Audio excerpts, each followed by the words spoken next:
Welcome to your True Real Estate 911 weekly update with your local real estate pro, Lisa Treu, with some pretty important news that you need to be aware of if you have been through a foreclosure or a short sale within the last few years. Things are changing, and what Lisa is going to share with you could make the difference between whether you end up in a home that you're interested in buying right now and not. So really that's significant. We'll get into it. First, I want to remind you that to reach out to the True Group, so super easy to do. To begin with, their website, it's a great place to start. Terrific resources, including the ability for you to be able to search for property like a real estate agent, available to you at truerealestate911.com. That's truerealestate911.com. And the Treus, well, they help you out 7 days a week. Easy as calling 561-972-8326. That's 561-972-8326. Lisa, you just brought some information here that is, it was, I don't want to say jaw-dropping, but it was surprising, and it really could impact a lot of people in our area. It could. Fannie Mae has made a new announcement. It's very important news to take a look at, that the waiting period of financing a new home after a short sale or a deed in lieu has been adjusted. And the interesting thing is these changes go into effect as soon as August 16th. So if you're under contract, you have to look and see if this is actually something that you need to deal with. You cannot miss this date if you're one of these people that the guidelines have changed on. Okay, so let's go through the finer points of this significant change if you are looking to finance and you are adhering to a conforming mortgage, which means that you have a traditional loan from a financial institution at $417,000 or less. So these are going to be the loans that would be affected by this. Walk us through the changes here. Well, there's good news and there's not so great news.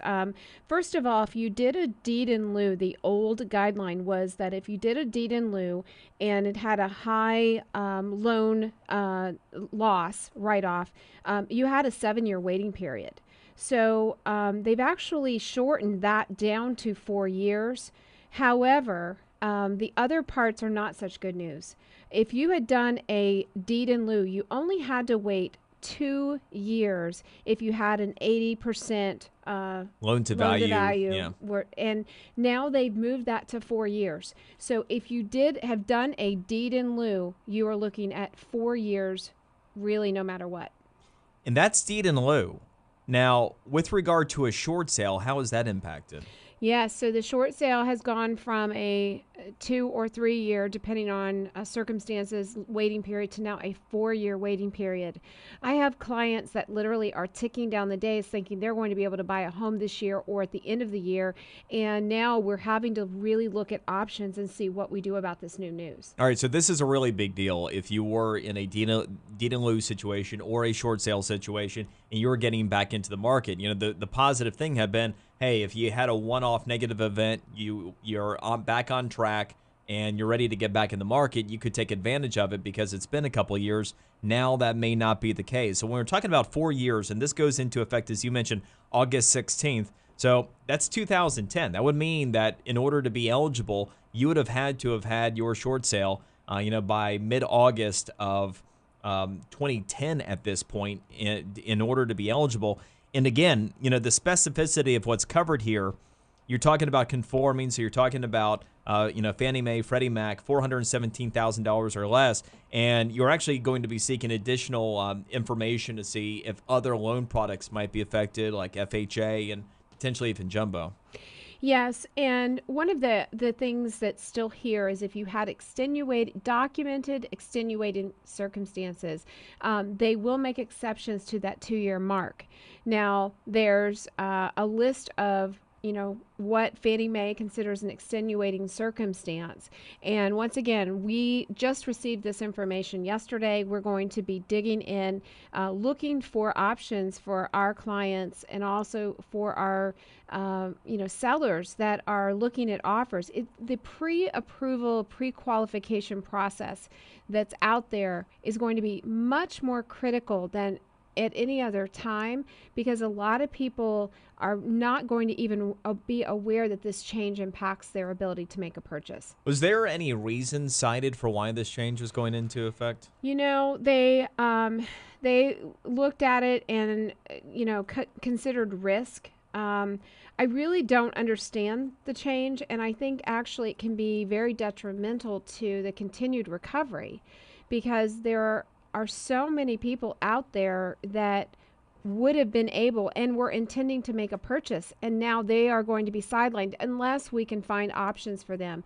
I've already reached out to numerous people. There's some really great non-conforming loan products coming out.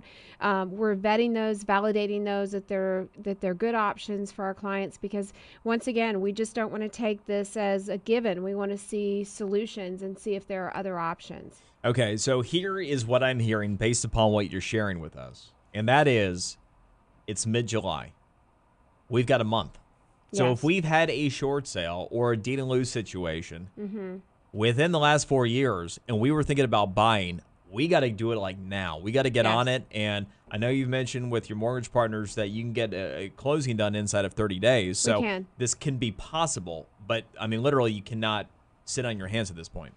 Yes, it impacts you a couple of ways. If you've been waiting on the fence and you just, haven't had the urgency to buy, and you fit in this category, you need to get urgent. Like, you need to call the team today. You need to get with our lenders today. Get all your documents together. It's still possible, if you would get out there this weekend and find a property, to go ahead and hit that timeline. Eric Cantelli with Academy Mortgage can close a deal in 3 weeks, as long as we've got a client who provides everything. So we basically have a week, in theory, to find you a piece of property that's going to meet your family's needs, and then go ahead and get the financing started while we're doing that.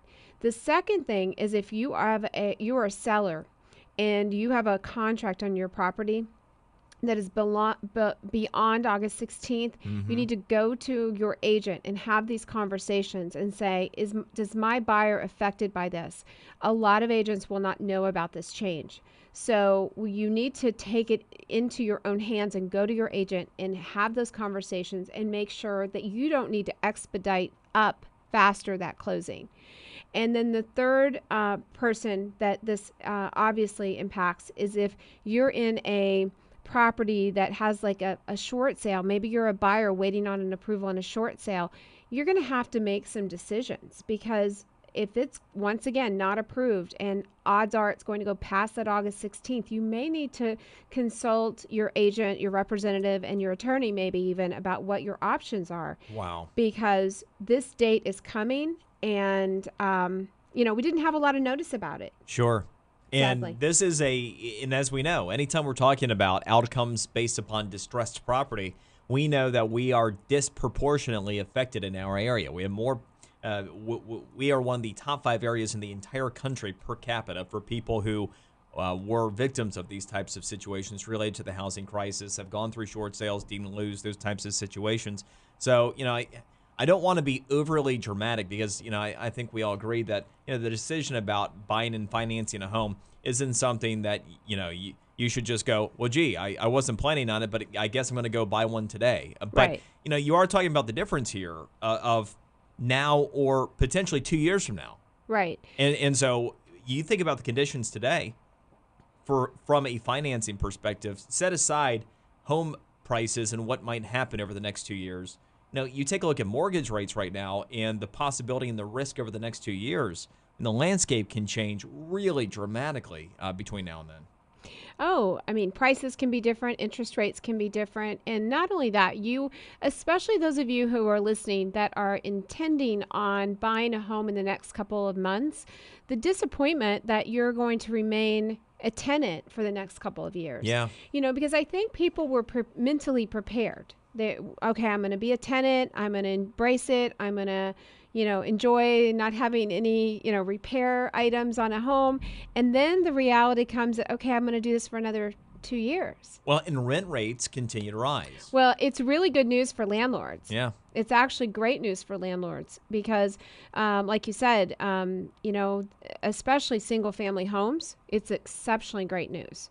I'm not sure it's great news for the general economy of real estate. No, I would agree with you. Anytime you're talking about limiting a pool of otherwise qualified buyers that might have been a victim of a one-off circumstance due to the housing crisis. Now, I do think you're right, especially since you take a look at some of the latest information that's out there. And you had, as always, you're ahead of the game on this one. You had mentioned that, hey, market's changing and it's literally down to community by community, sometimes home by home.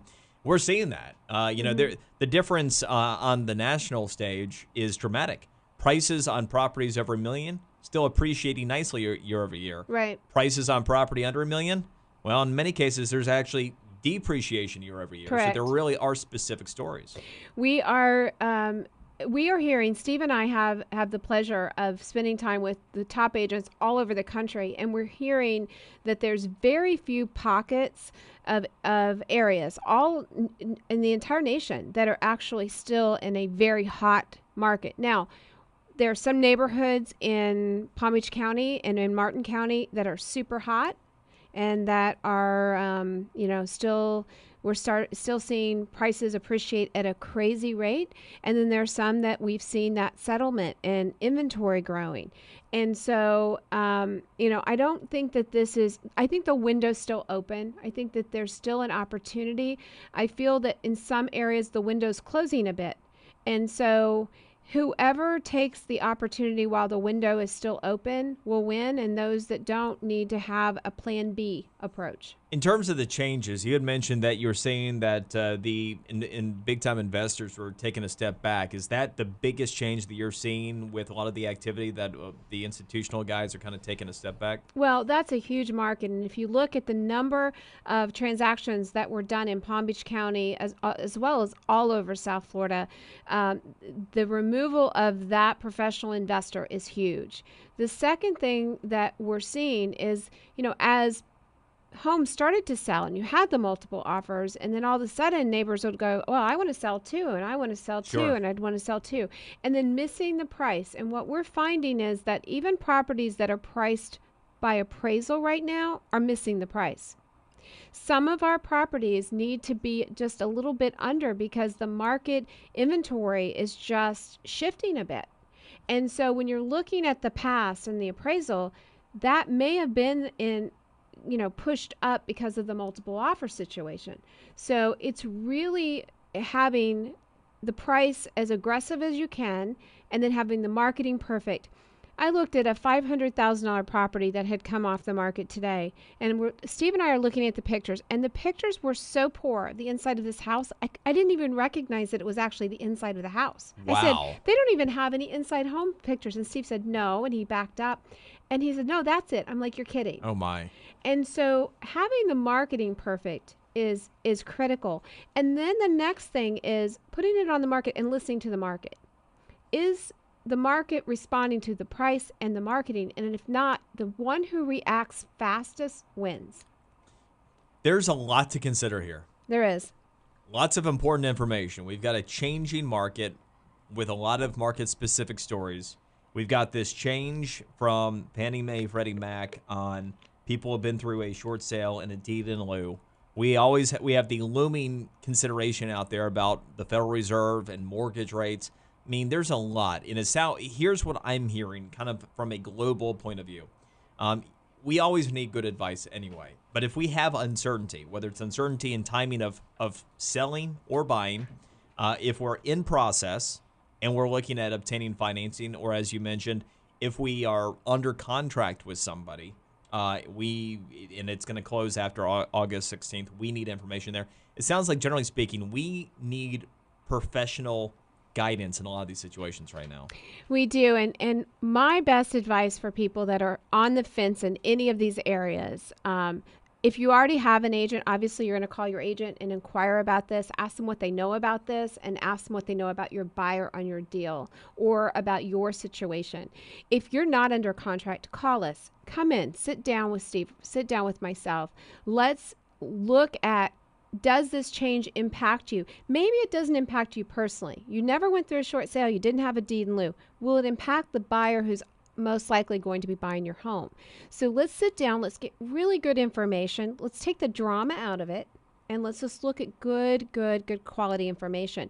And in the meantime, we are going to be looking for solutions and options, because in our opinion, there's probably some kind of way to deal with this. It's just a matter of being really progressive and thinking about that and figuring the solution out.